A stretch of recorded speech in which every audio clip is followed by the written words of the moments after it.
Christ our Redeemer died on the cross, died for the sinner, paid all his due. Sprinkle your soul with the blood of the Lamb, and I will pass over you. When I see the blood, when I see the blood, when I see the blood, I will pass over you. Chiefest of sinners, Jesus will save. All he has promised, that will he do. Wash in the fountain, open for sin, and I will pass over you. When I see the blood, when I see the blood, when I see the blood, I will pass over you. All right, let's shake hands.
All right, verse 4. Oh, great compassion, oh, boundless love, oh, loving kindness, faithful and true. Find peace and shelter under the blood, and I will pass over you. When I see the blood, when I see the blood, when I see the blood, I will pass over you. All right, I'm going to ask at this time, Christian, if you'll pray for our service and ask God to bless the rest of our time here together tonight. Thank you, Lord, and we are here together. It's an amazing place of worship, and we learn so much. So, God, we ask to bless Jimmy tonight, to give him power, and we learn more and more about you and how to be better with our Christian life. And thank you, Lord, that we are saved in your name. It's amazing. That Jesus is and he came to free us from the present sin. Bless us. All right, you can go and be seated. I appreciate you being here this evening, be a part of the services. I think people got offended when I made a joke the other night, not even a joke, just a comment the other night on how good it was to have so many people. We couldn't fit all the prayer time in because it's 2 weeks in a row since I said that. That now it's like we started when it was time to pray to eat. There was nobody here. The only reason Stefania made it in time for the food is because, or the prayer for the food, is because Hannah went and stole her food and went outside and spilt it everywhere, and we had to clean up after her first before we could pray. So she bought him time. Otherwise, we would have prayed just my family for the first time since we've started doing meals. It would have been the first time we've ever done that. And next week, I don't even have anybody signed up. That's the first time that we've had that happen at the last minute. So normally the rule is this: if there's plenty of food and everything's good and everything's fine, have nothing to stress over, then nobody will show up until 10 minutes after we pray. That's normally what happens. Or the alternative is I have 30 people here and there's no food. It tends to be one or the other. Tonight was, you can guess which one it was. We had plenty of food. Lori cooked it. We had the food for the kids for Sunday. We were good to go. And then last week was a combination. It's the first time I've had that happen where there was an issue where the food got delayed and didn't show up until the end. And then on top of that, we also had the issue that when it's time to eat, there was just a few people, very few at all here. So I made a comment about being, having enough people. We might have to split in groups of two, and I guess that offended people because after that, just people stopped coming. But no, I know where a few of them are. They have excuses. Some of them I have no idea. So tonight, before we get into the message, we have an interesting message, or at least I think it's interesting. But before we get into it, I'm going to give a couple of updates on stuff and one reminder. I'll start with a reminder, and that is a reminder for all of the ladies that the baby shower is Saturday.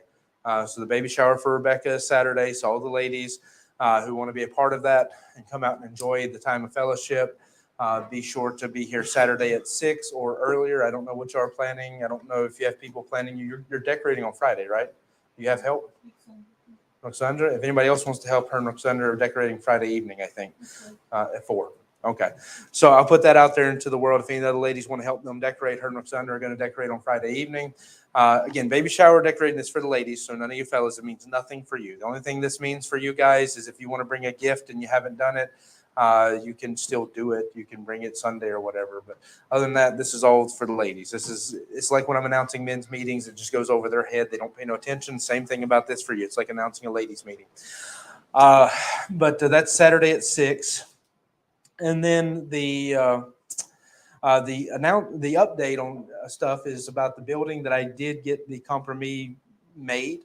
I sent it to a lot of people. If you speak Dutch and I missed you, because I'm realizing when you got here that I don't remember if I sent to you or not. It wasn't personal. It's just that I sent it to people, and I can only send to 5 people at a time on WhatsApp. So maybe I missed you when I got to the second set of 5. But anyways,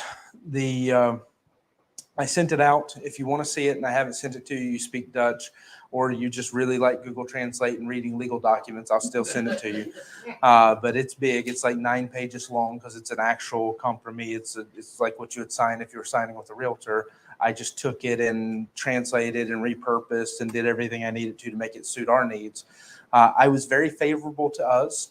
I don't try to cheat anybody, so I was very straightforward with the terms to make sure I protected him and what he would normally be protected.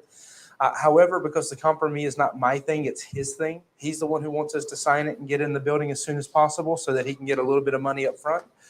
For me, we were told by our owner we can stay here a little longer if we need to. So I'm not pushed for that anymore.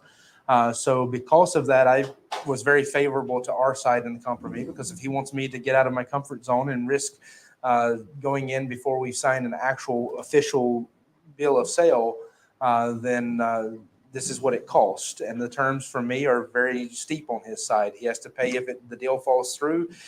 He has to pay my moving expenses, my advertising expenses. I mean, there's a whole list of stuff he has to pay if it falls through. On top of that, to be honest, even if we lost some of the money, we have to pay down the material things we're getting from the building that will already be ours the moment we give the first amount of money up front. If we want our money back, we can sell it and get our money back. I mean, we're not at much risk to lose anything.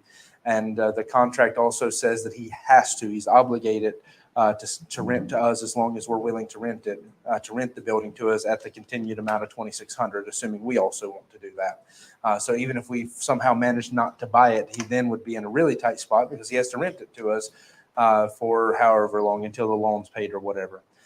So that's a 369 contract, I guess, is what I said in the thing. So for 3 years at least, he'd have to rent it to us, which is about how long it would take minimal. Probably 9 years would take to pay it if he doesn't do anything special, but a minimal of 3 years before he could even get close to selling without us. So anyways, that's a lot of extra conversation about it, but I'm just explaining that I have worked on it. I've thought about it. I've sent it out. I've got 3 people already, 4 people maybe, who've got back with me and gave me their notes. The notes that should have been incorporated have been incorporated. The ones that were not were not.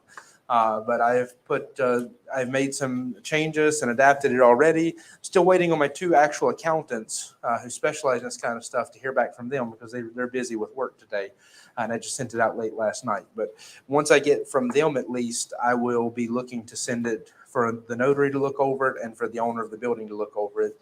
And if he signs it, then we're able to move into the building. I mean, to start remodeling and stuff we have to do. We're not going to move the services over there for at least another month. Even if we had the key today, I wouldn't be moving services until July. Even if we finish before, I'm not going to do that. I'm not going to do it until after the anniversary service of the church. But if, in theory, we could move by mid-July if it goes pretty smooth these next couple steps. And it would allow us to get there a little bit faster than having to wait on everything with the notary. Also, by doing this, maybe the notary can do their part faster because I've done a considerable portion of their work for them in the document, because it's the same document almost you'd sign for a contract as well. All right, so that's the update on the building. That's most everybody, I think, kind of knew some of that already, but that's where we stand on it.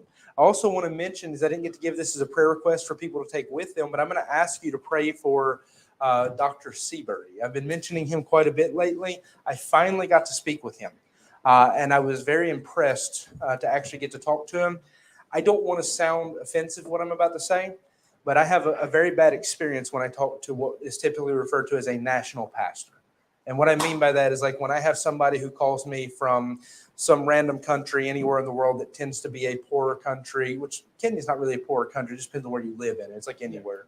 But when I have somebody who calls me from a place like that, it tends to be that the conversation is not very good. Like, it's, I hate to say this, but sometimes I'll talk to people old enough to be my dad, and I feel like I'm talking to a child sometimes because it's all about money, money, money, and there's not a lot of understanding of spiritual things. Soon as he opened his mouth, I realized that's not what I'm talking about. This is a serious guy. His doctor is not a made-up title. This guy earned his title. He is very intelligent. He's a very hardworking preacher. He is older, more than old enough to be my dad, but I still, like I say, I've had my experiences meeting missionaries in the U.S. raising money who have similar titles, similar positions and stuff to him, and very rarely am I ever impressed by them. Some of them do. Some of them highly impress me. There's one guy in India I know really impressed me who do something similar to him, wherein they are a pastor of their own church, but they're using their funds and their resources to help support other pastors going out into their country to do the work, which is, to be honest, that's our goal of what we'd always like to be able to do here. I mean, Belgium's not a poor country. This church one day should be able to take at least the missions money I have coming in and church support itself and let me devote that money into starting other churches. But at one point, this church should be able, if churches in America where the income is much lower than here can support missionaries and help fund getting other churches started, we ought to be able to do that easy. Because, to be honest, our standard of living and our income is much better than the average person I know in the U.S. So that aside, that's always been my goal here. But it's impressive to see somebody doing that like there where he's not funded. He doesn't have a lot of resources. He does have some money coming in because, actually, of all people, the person who helped him get going as a missionary is T.J. Tilley, the man who started Calvary Baptist Church in Mons, where Brother Hoffman is pastor now, and where Brother Mickle come from. So the man who started that church, who came out of Roger Baker, Dr. Baker's church, so it's a small world is what I'm getting to. Dr. Baker, of course, was my director up until a few weeks ago or a month ago or something like that with Macedonia until he stepped down. Who helped me tremendously to get here and be a missionary. He's the one who has helped Brother Mickle a lot with what he's doing. He's helped a lot of missionaries across Europe and different places. He's also helped Dr. Seabury. There's a book that they do for children to help teach the Bible to children that they've translated into one of the local dialects that Dr. Baker is the one who paid to get that translated out of his pocket. And he raises money and pays out of his pocket also to print those books and send them to Kenya. So anyways, Dr. Seabury, I got to hearing about him through Dr. Baker. I talked to him. Because of that, I found out that TJ Tilley, the guy from Calvary, is essentially his director. Since he doesn't have a mission board, this guy is doing, it's not his job, but he's just took it on himself to try to help this guy. And so he's helping him to be able to have the funds and stuff he needs to do ministry, and also helping to be like a line of accountability, because that's the one reason I struggle sometimes with supporting someone in a country I have no idea about, is because the vast majority, and again, it's where I don't want to sound offensive, the vast majority of missionaries or local pastors I know in countries like the Philippines or many African countries or many South American countries who contact me are not pastors or not preachers. They're just guys who are looking for a free paycheck from someone who they assume will send it to them. And I have somebody from the Philippines who can verify that and say I'm not being, that's not an offensive statement to make. That's just the way it is a lot of times. I'm sure you probably have that even in Romania. But I know with the Philippines, the vast majority of guys who go over to America and raise support, as soon as they have that money, they go home, they buy a nice house, and they live off of it the rest of their life and never do anything to help give the gospel in that area. And that's why I'm always wary when it's a national guy that I don't know.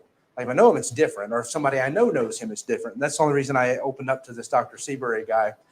But this is a longer story I meant it to be. But to get to the point, when I talked to him, I was very highly impressed.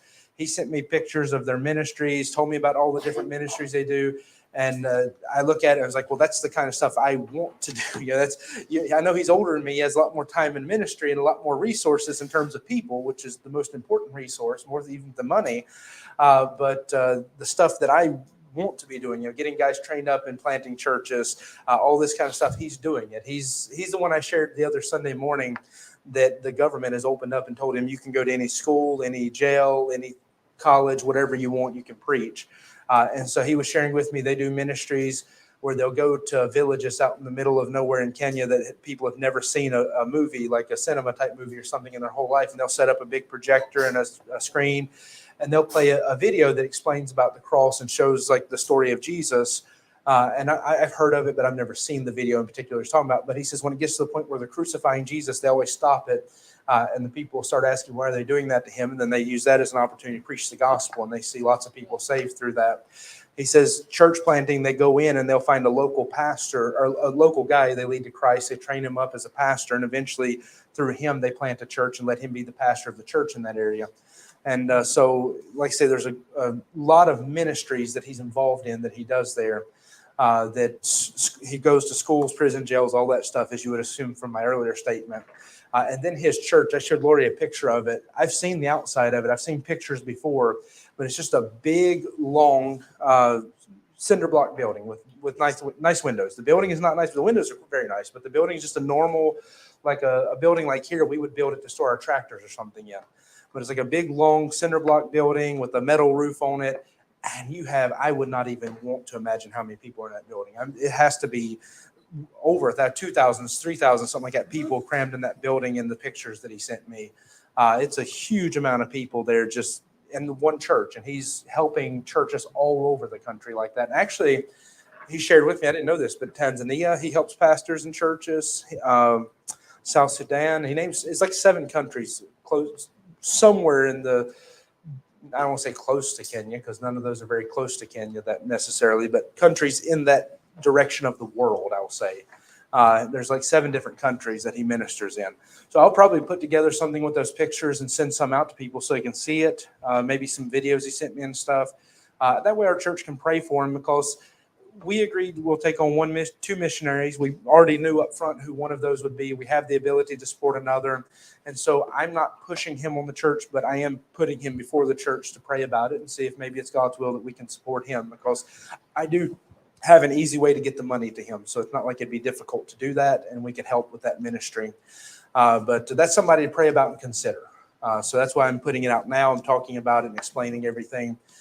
Because I do want people to be praying for and considering for that. That, like I say, he seems to be a very solid missionary, and the same people who are putting their neck out there for him and recommending him are a lot of the same people who've done it for me. And when it comes to Dr. Baker, I always thought I was his favorite missionary until I found out about this guy, and now I think I'm number 2. I'm not the number 1 anymore. And Dr. Baker looks at me almost like his own son, and he's willing to risk his life for me. So if he puts this guy at that high esteem, it means something. So that's why I want to pray about him. I want to consider we can help him. I say just a tremendously intelligent man who's great to talk with, and I had a great deal of respect from what I got talking to him as well. All right, now Hebrews chapter 11. Hebrews chapter 11, verse number 7, said it's going to be a little bit of an interesting message. The reason for that is because we've already finished verse 7. However, when I was in verse 7, it was one of those nights where there was a bunch of distractions going on in the service. It was also one of those nights where I had a very specific goal I was trying to get to in the message, and that was talking about using Noah as a picture of salvation. And I spent so much time getting into that picture that I skipped over a specific phrase in this verse. And Josiah, if you won't stop moving around and I get distracted again this time, you'll see how much trouble you get in. You're already in enough trouble when you get home tonight. All right, so Hebrews chapter 11, verse number 7. I need a good place to recut my video to start back when I cut the first part of the service out. No. We're going back into this verse, though, because Lori was sitting the other day and she asked me a question about it. And I said, well, I answered that. I said that in the message, but I also stepped back and realized, I said very little about it. I just mentioned the phrase, gave a quick answer, and then moved on real quick because it wasn't my focus. And I still wasn't necessarily going to come back and revisit this verse, but I heard one of my favorite preachers, who is a tremendous preacher. Like what I'm getting ready to say, I don't want it to sound like I'm being disrespectful to him, but he's probably my favorite preacher to listen to, super intelligent guy. But I heard him preaching a message where he was talking about what's the difference between the world and the earth in the Bible. And he's not wrong entirely about what he said in his message, but it's just something that the more I thought about it, the more I realized that he's also missing a step. Like his definition's only part of a definition. And then the more I thought about that, I realized that's true of most of us. Because some people, when you read your Bible and you read the word world, you just process it as earth, and you don't even think about, does it mean something else to God than earth? And then other people read it and they automatically run to the world system and to the people and society without ever considering, is that really all that it means to God? And that's the direction my friend goes into, and the direction most preachers, myself included, would normally take the word. But that's why I want to do a quick run through the Bible and see what it means when it says world, and then I'll answer the question, what does it mean when it says Noah condemned the world? Because it is an interesting statement in Hebrews 11 and verse 7. So let's read that. By faith, Noah, being warned of God of things not seen as yet, moved with fear, prepared an ark to the saving of his house, by the which he condemned the world and became heir of righteousness, which is by faith.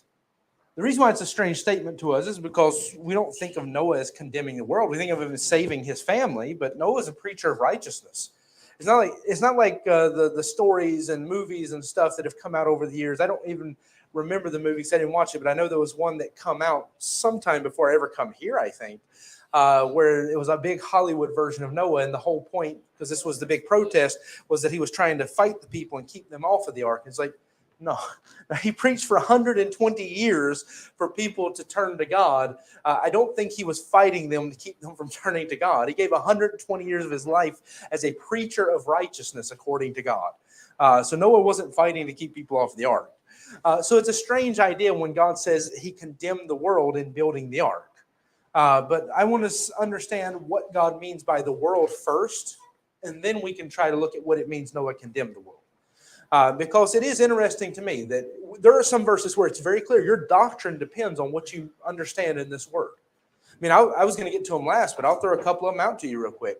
Romans 5:12, for by one man sin entered the world and death by sin. What does he mean by that? Does he mean just the world system? Does he mean society? Because that's a huge change in doctrine, because we understand that sin on this planet did not begin until Adam fell in sin in the garden. And so if you interpret it as only the world system and so forth, you just changed the Bible. You just changed it so that there's potential for those who believe gap theory and stuff to throw it in there. Romans 12:2, be ye not conformed to this world. Well, that goes the other direction. Your doctrine really depends, because if you think he's only talking about the planet, then that verse means something very strange to you. But if you understand him talking about the world system, okay, that verse makes perfect sense. I shouldn't act like the world in terms of like society and the system of this world. Matthew 12:32, when he talks about the world to come, it means something very big depending on which way you interpret that, whether you're talking about a new planet or a new society. And then Isaiah 13:11, I will punish the world for their wickedness. This one's one that's very interesting, because he's talking about the Great Tribulation. He's talking about when he's pouring his wrath out on the world. And is he talking about the society, or is he talking about the planet? What is he talking about? Now, the answer I'm going to give you, and I'm going to go and give it to you up front, is that when God talks about the world in the Bible, you have to pay attention to the context a lot of times to be sure what exactly he's referring to. But in reality, what he means, he's talking about life on the surface of the earth. He's talking about life on the surface of the earth, whether that's plant life, whether that's animal life, whether that's people, whether it's our society and our culture, whatever it is, it's whatever is going on within the surface of the earth. That's what he's talking about. And I'll show you that because God defines it many times that he's talking about the planet and what's going on and not just the people. And then other times he's very clear he's talking about the people, but not necessarily the dirt and all the other stuff that's on the surface of the earth. And the reason why, again, this may not seem like a big deal to you, but the reason why I care about it is because I see intelligent people arguing about it and people misunderstanding it, and it does affect your doctrine at some point, what you believe he means by that word. And so for me, it's a matter of let's just go ahead and settle it up front because it's actually quite easy. The reason why most people don't do it is because just to study the word world, that's no variation of the word world. It's just the word. It's not earth. It's not any of the other words that are similar. Just world. You have to read more than 200. You have to read 250 verses just to study that one word. So the reason why somebody can get up and preach whatever they want to and nobody ever bats an eye and never thinks anything else about it is because it's easy for them to throw out 70 verses that support their opinion when there's 250 verses. It can ignore the others and you've got all you need. And most people will assume you've done your homework. So I'm going to encourage you because I'm not going to read 250 verses to you tonight. I'm going to encourage you that you'll see I'm throwing out verses that show each version of this so that you can see all of this is there. And then you can get you a Bible study resource, look up the word, and go through however many verses you have to before you start to realize, yeah, you know what? He does use the word all those different ways because he's not just talking about one very specific thing. He's talking about something quite broad. And so with that, before we can understand Noah condemning the world, let's do a word study of the Bible to find out how the word world is used. So let's go back to 1 Samuel 2 and verse 8. This is the first verse that's going to pop up for you. If you actually just put in the word world in a search engine for the Bible and search it, this will be the first verse that'll come up for you. So 1 Samuel chapter 2 and verse 8. And I'll be honest, for me, this one actually by itself, if you know what the rest of the verses say, this one could define it for you up front because this one does address everything to a sense. 1 Samuel 2 and verse number 8 says this. He raiseth up the poor out of the dust and lifteth up the beggar from the dunghill to set them among the princes and to make them inherit the throne of glory. For the pillars of the earth are the Lord's upon them. So if you know what to look for, it's all there. The fact that he's talking about the planet is seen by the fact that over and over again, and I'm going to show you in just a moment the verses where he defines the world as being the surface of the earth. So he's saying the world is the surface and the earth is the planet, and the pillars of the earth are the planet sustaining the earth, the world, I'm sorry. So that's there. That's in the verse. It's the last part of it. The world system is in it as he's talking about society and wealth and all this stuff in the first part of the verse. He's talking about taking the poor and the beggars out of these places. So that's within the verse as well. So you're seeing already that most everything that he can mean by the word is already in that one verse. You just have to already know that when you read it, or else you're not going to get that. In fact, if you just read that verse by itself, you would walk away assuming the word world means the earth, like the livable part of the earth, the habitable part of the earth. The surface of it. Now, if we continue on, though, Job 37 and verse 12. Now, admittedly, this is Elihu speaking, Job's friend, and so you cannot take it as gospel, so to speak. You have to understand that Job's friends are not always right, but it does show you that in the context of the Bible, what the people within the Bible understand the word world to mean. And then I'll give you a verse where God himself actually comes in and supports what Elihu's about to say. So Job 37 and verse number 12. It says, and as it turned around about by his counsel, that they may do whatsoever he command them upon the face of the world in the earth. So what's the face of the world? It's the face of the earth is what he's saying. Elihu is using the word to say that the people here do whatever God, God's in charge of whatever the people on the face of the earth are doing. The world is the face of the earth in that verse. Now, again, you can't take him as your final authority, though, because just like Job's other friends, he could be wrong about stuff. And Job's other friends are wrong about a lot of stuff. But as far as the way they use the word, it's a pretty good thing to see. All right, Isaiah 27 and verse 6. And there'll be a lot of turning back and forth. I apologize. I try not to do that to you too much.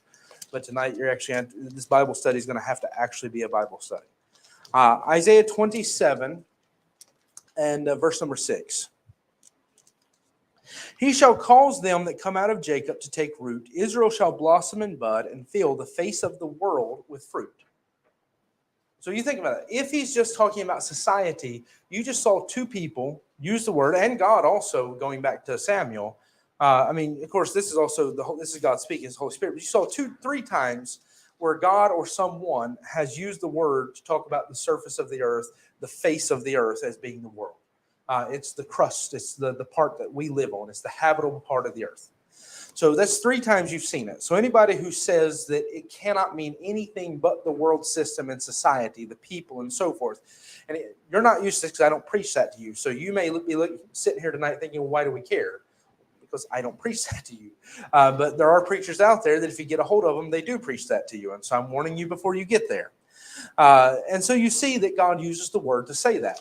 Psalm 89 and verse 11.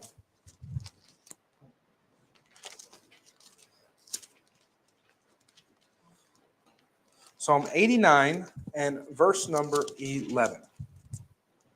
The heavens are thine, the earth also is thine, for the world and the fullness thereof thou hast founded them. Here's where I want you to notice something that you probably also already were picking up on, but I want you to catch this.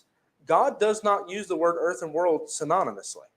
The word earth can be used to talk about more, because he'll say like the surface of the earth or something like that. But the world is not meant to be referring to the whole planet. It's the habitable part of the planet. The word earth is used to talk about the planet as a whole. And this is the reason why someone who builds the doctrine that earth means planet, world means society, this is where they start to get that from, is because God does clearly define 2 different understandings by this. So when he says the heavens, I'm not getting into this tonight, but if you don't know this, the Bible refers to 3 heavens. And you know that because Paul talks about, for example, knowing a man who, whether it was in the spirit or in the flesh, was called up into the 3rd heaven, talking about where God's throne is. The first heavens, as we've talked about in Genesis, when he talks about our atmosphere and everything that's under the firmament. And then the 3rd heaven would be everything in between. It's outer space. 2nd heaven, would be everything in between. That's outer space. So when he talks about the heavens, he defines that. He says, okay, those belong to God. The earth itself, like the planet as a whole, it belongs to God. And then he says the crust of it, the life and everything that exists on that planet, I should say. Everything that exists on that planet is also, he's saying it's his. That's what he means by the fullness thereof. And you will understand that God, when he says the fullness thereof, is not just talking about the people. And the reason for that is because some of you already know Psalm 50 tells us God is speaking to Israel and he's saying, if I was hungry, I would not ask of you. He said, why? Because the world is mine and the fullness thereof. Is he going to eat the people? Is that what he's saying? No. Is he talking about society's mine? Well, yeah, that's part of it. What does he actually go into that verse with, though? The cattle of 1,000 hill and more are mine. So what's he defining as being the fullness of the earth then? In the context, the fullness of the earth are the cattle of 1,000 hill and more. It's the things that are upon the face of the earth. In fact, I'll throw another verse out there for you, is Proverbs 8 and verse 26. I won't turn there. I'll just tell you it. It says, the highest parts of the dust of the world. How can you say the highest parts of the dust of the world? Because I'm only picking the specific phrase out of that I want you to catch.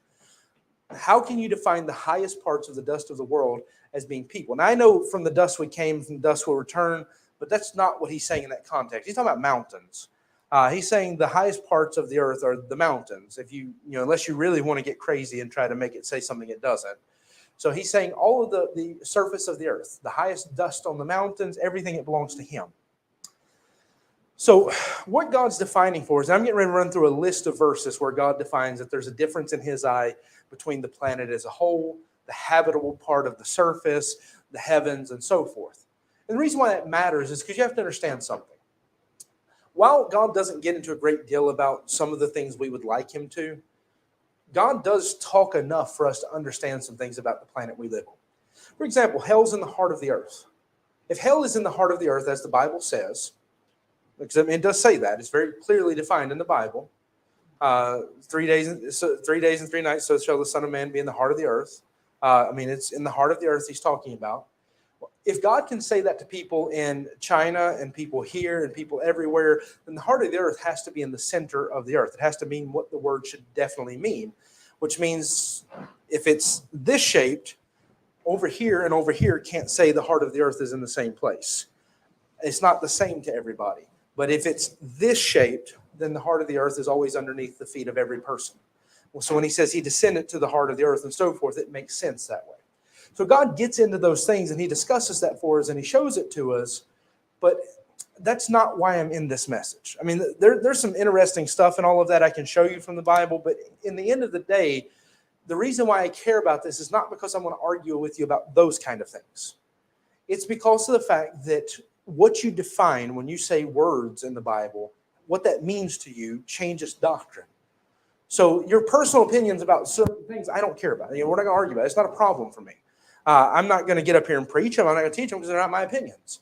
But when it comes to the way we define words, that shapes doctrine because that's how we define everything. Words are the foundation of our society. It's how we communicate. It's everything. That's why without understanding, there's no profit. So like if you don't understand tonight what I'm saying or why I'm saying it, then there's no profit to you. But that's why we have to understand that God does define the planet as a whole and those things that are inside of it, like hell, for example, and formerly Abraham's bosom and all that stuff, because it's in the heart of the earth, he says.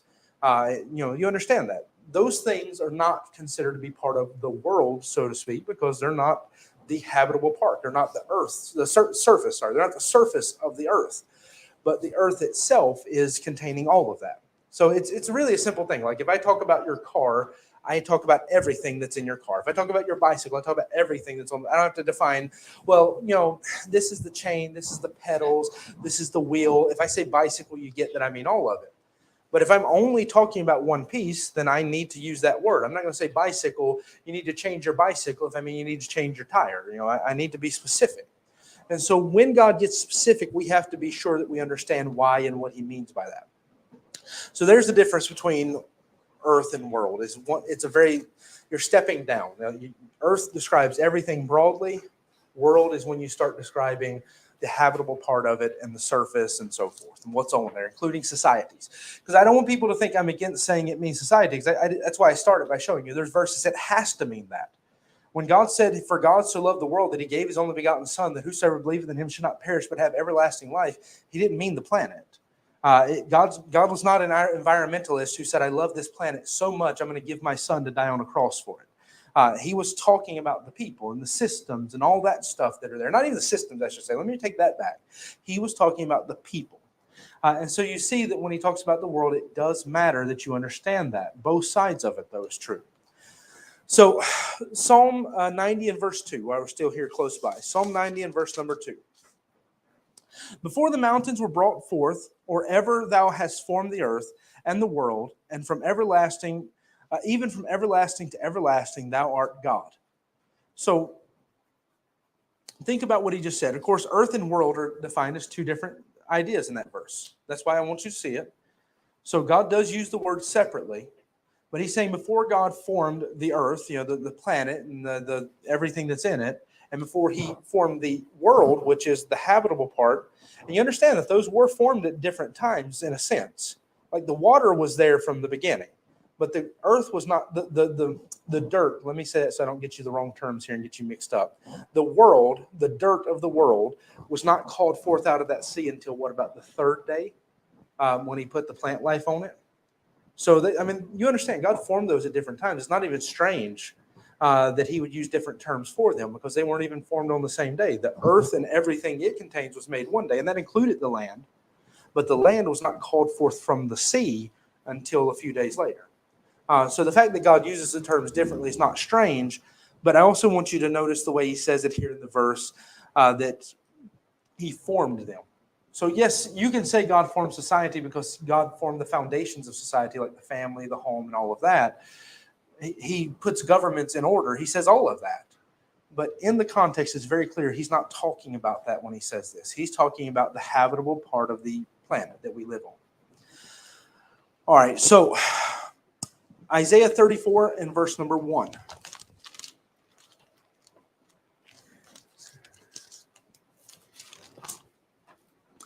Come near, ye nations, to hear, and hearken, ye people.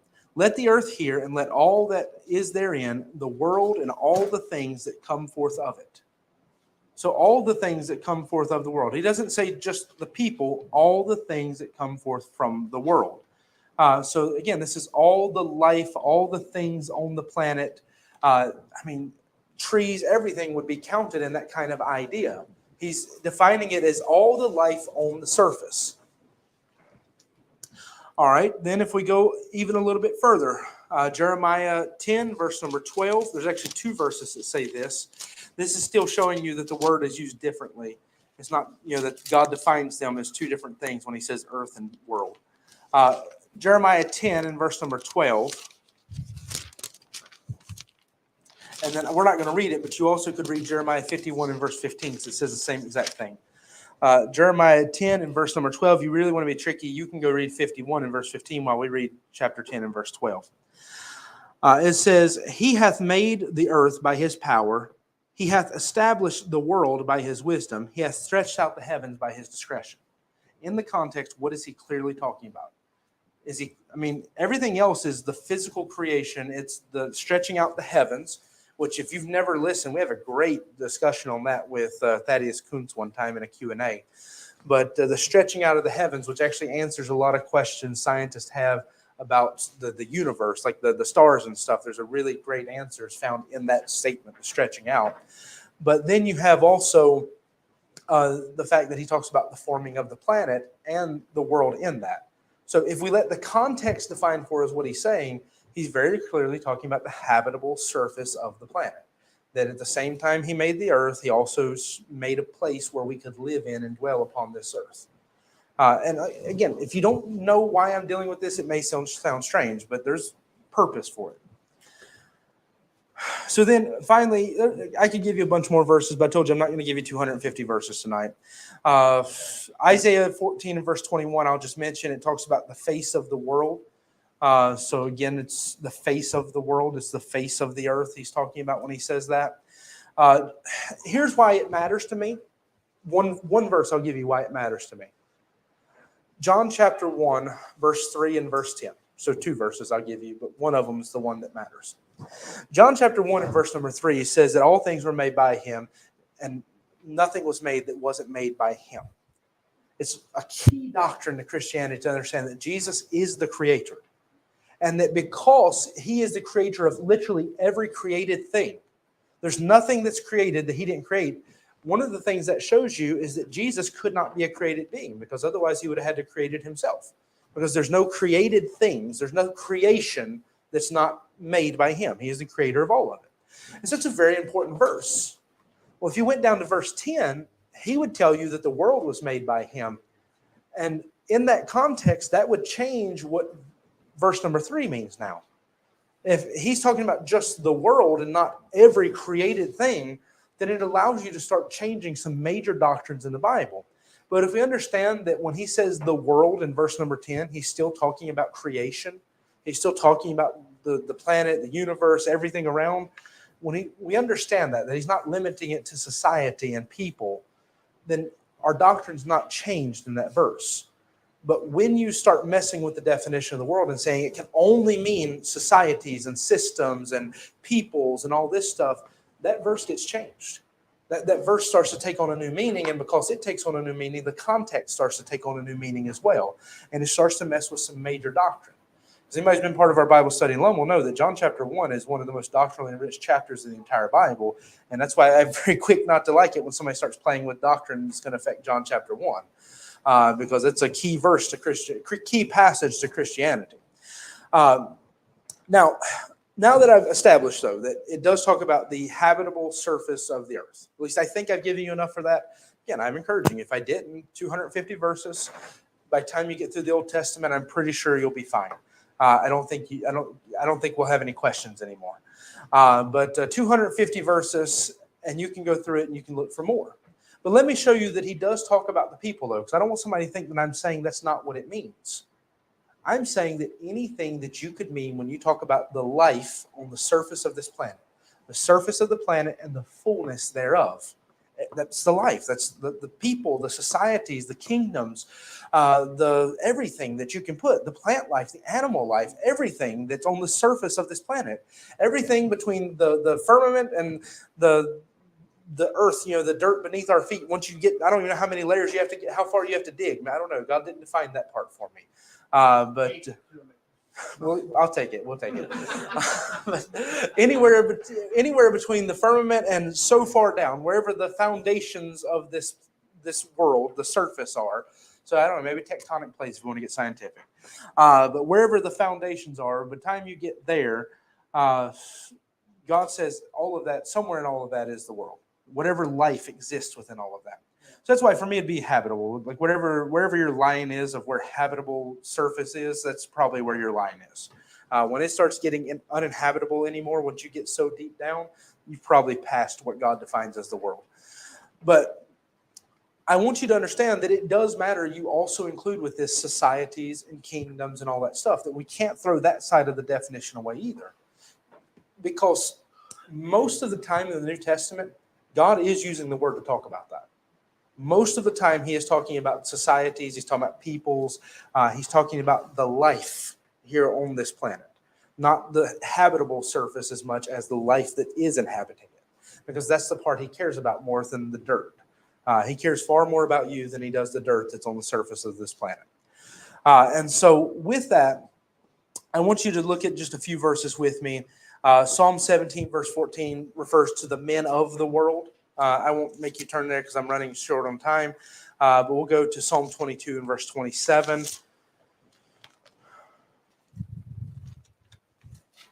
Psalm 22 and verse number 27. If you don't know Psalm 22, I'll even give you a little extra golden nugget tonight to know this. If you don't know it already, Psalm 22 is Jesus speaking. It's actually a first-person perspective, Jesus speaking from the cross. So if you don't know that already, if you didn't learn anything else tonight, I gave you something you can take home with you. Psalm 22 and verse number 27, all the ends of the world shall remember and turn unto the Lord. All the kindreds of the nations shall worship before thee. This one, actually, I wanted to go to it because it establishes something else for us. When God says the ends of the world, he's talking about the habitation. He's talking about societies. Because ends of the world in this verse is talking about all the people on this planet, however far they've reached to, whatever the reach of society and culture and people, whatever that is. All of that, he says, is what's going to remember and turn unto the Lord, and all the kindreds of the nation shall worship before thee. So it's clearly defined. He's talking about the people and the societies and all of that. So this is something that's interesting, because when you get to the Bible now, when he says the ends of the world, he's not talking about the end of a planet. He's talking about the end of the habitation. He's talking about society. He's talking about how far society has reached on this planet. It's what he means by the end of the world. The ends of the world. The end of the world is a whole other thing. That's the end of society. So then, Isaiah 18 and verse 3. We're almost there, but we still have a little bit more turning. Isaiah 18 and verse number 3.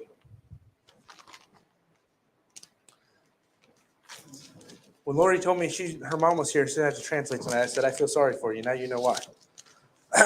Isaiah 18 and verse number 3. It says, all ye inhabitants of the world and dwellers on the earth, see ye that when he lifteth up an ensign on the mountains, and when he bloweth a trumpet, hear ye. So all ye inhabitants of the world and dwellers on the earth. This is where you see, if there's still a question about the fact that earth refers to everything, world refers to the habitable surface. You see that he says that in the passage, because otherwise, if inhabitants of the world and dwellers of the earth mean two different things, then you have people living under your feet somewhere. That's not what he means by that. It means that the planet as a whole is referred to as the earth. The habitable surface is called the world. And so he uses that terminology, I think in part to show it to us and clarify that so there's no question, but also to show that the people on the world are the ones he's talking about as well. I mean, when he says world, they're included.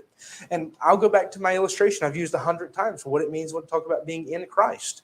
When I say tram 1, or which tram runs in front of here? 2? Tram 2. We'll use tram 2 since it's our tram for today. When I talk about tram 2, when Gertie gets on that tram and goes home, and I mention the tram, I am referring to her as well because she's part of that now.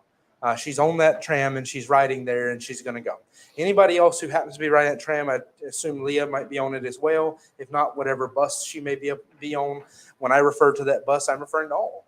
If I point at the car and say, look, there's Safanya, the car is not Safanya. I'm saying that because Safanya is in the car. You understand that we refer to things that way all the time. That's not strange to do that. So when God says the world, and he's not referring to the dirt that's on the surface, and he's referring to the people, that's not strange, because we're all inside of this bus, so to speak. We're inside of that firmament, we're inside of the package, and we're moving along. We're along for the ride, whether we like it or not. And that's just part of how it goes. Then Isaiah 23 and verse 17. I think it's the last verse I have to read. Isaiah 23 and verse 17. I'll mention that while you're looking for it, Psalm 95 or Psalm 90 and verse 5 maybe, verse 9 I mean, 95:9 or 99, one of the two, 98:9 maybe. Isaiah 26:19 and Psalm 24:1 and Jeremiah 25:36 all say the same things I'm saying right now. I just didn't take you to them because, again, we're not reading all 250 verses. Isaiah 23 and verse 17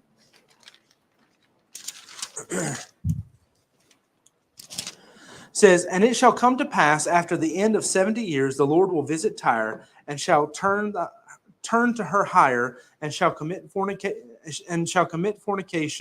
She shall turn to her hire and shall commit fornication with all the kingdoms of the world upon the face of the earth. So the kingdoms of the world upon the face of the earth. The world is the face of the earth. The kingdoms of the world are the kingdoms that are part of that.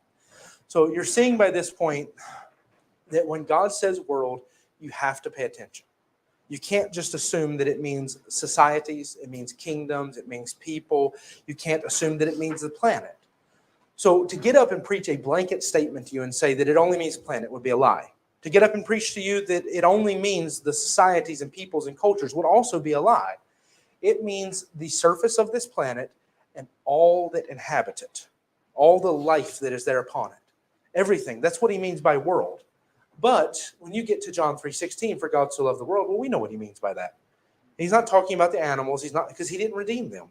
He's not talking about the dirt because he didn't redeem it. I mean, he'll make a new heaven and new earth. He'll fix all the damage that sin has done, all of that. But he didn't die to redeem that. He died to redeem us. And with that, all of creation, which has been put under the curse. That's why I mentioned early on the verse in Isaiah when it talks about judging the world because of their sin. Who's being judged during tribulation?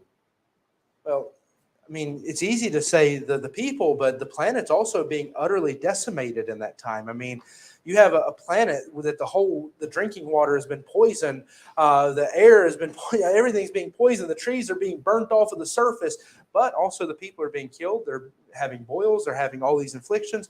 All the habitable surface, all of life on the planet, everything there is being judged in that time because of sin. So it would be easy to walk away and try to make that fit whichever definition you want. But if you put it where it is, that it's the surface and all that inhabit it, that verse actually makes perfect sense. Because everything's being punished because of Adam's sin, because all the world groaneth right now. All of creation groans right now because of sin. That's why thorns infest the ground. That's why there's poison. That's why there's sickness. That's why there's disease. That's why all these things exist, is because all of creation groans under the weight of Adam's sin. And while the eternal judgment for your sin was paid for on the cross, and you can be forgiven right now, and you can have that redemption right now, you know yourself, you will not feel the full deliverance until your body is made into an incorruptible body. This world will not feel the full deliverance until Christ's kingdom is established, and all of that has been done because of sin is done away with. So going back to our verse and understanding what the word world means, it means the habitable part of this earth and all the life and things that are a part of that. You can look at the verses I gave you up front and see that it matters now what your doctrine is. And I'll tell you the reason why somebody wants to change this and make it mean one thing. It's because no matter how smart somebody is, sometimes we get a doctrine in our head and we go to the Bible and we try to make it fit our doctrine instead of changing our doctrine to fit the Bible. No matter how smart you are, everybody struggles with that. We get to the Bible and we already have a preconceived notion. We have an idea about what it's supposed to say. And the gap theory is one of those that people tend to do that with. So the reason why you want it to only mean, why somebody would want it to only mean the people, not anything to do with the planet or anything else, is because by one man sin in the world, death by sin, you can change what that means if you change the word world.